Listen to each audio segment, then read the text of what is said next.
When people talk about toxic links, they're describing backlinks from other websites to pages on your website that have a negative effect on your rankings. In reality, this is not really a thing anymore, and here's why. There was once a time when links were the ultimate currency of SEO. Every marketer out there was spamming the web and buying as many backlinks as their budgets could afford. This even led to an entire industry of server farms creating useless websites with the sole purpose of providing backlinks to anyone who was willing to buy them. As Google got better at utilizing these types of signals, they began creating rules and utilizing algorithmic and manual penalties against websites that would either hinder rankings or remove you from the index altogether. But what is a marketer to do? Calling up these companies and saying, hey, I know I bought 100,000 backlinks from you last year, but could you just remove them all? At this point, marketers begged for help, and Google came along and provided the disavow tool. That's right.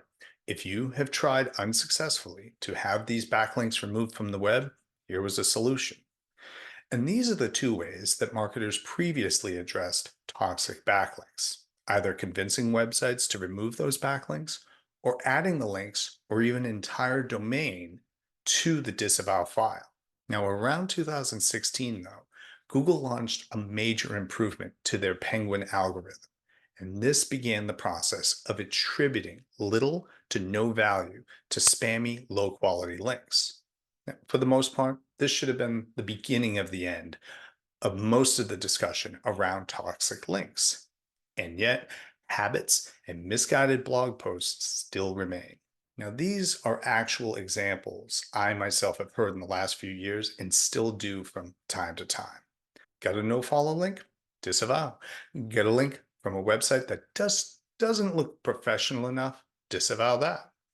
Got a link from a website with a low DR rating? You got it. There are a few problems with this. Penguin got really good at identifying sketchy websites. So instead of attributing negative signals, Google began ignoring them. So there was no need to disavow these types. Besides the fact that some websites may have started out as a low authority, but as time went by, they may have become a very strong website, and yet they are still blocked. Those backlinks might have grown to be very effective.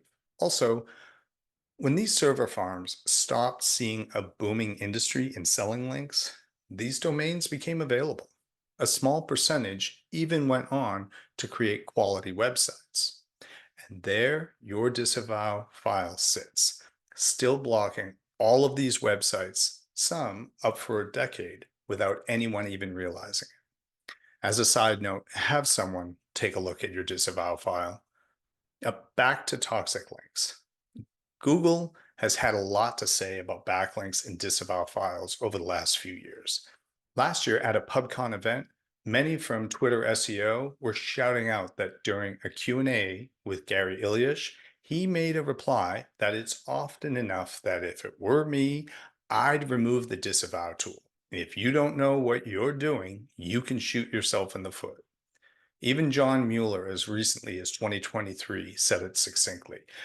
Essentially, if you weren't buying links, don't disavow.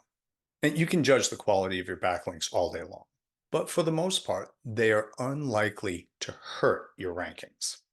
I don't recall the last time anyone mentioned to me that their website received a manual penalty. In the end, I do not think toxic links are much of a thing. Put your effort, time, and budget into building links rather than fretting over the ones that you already have.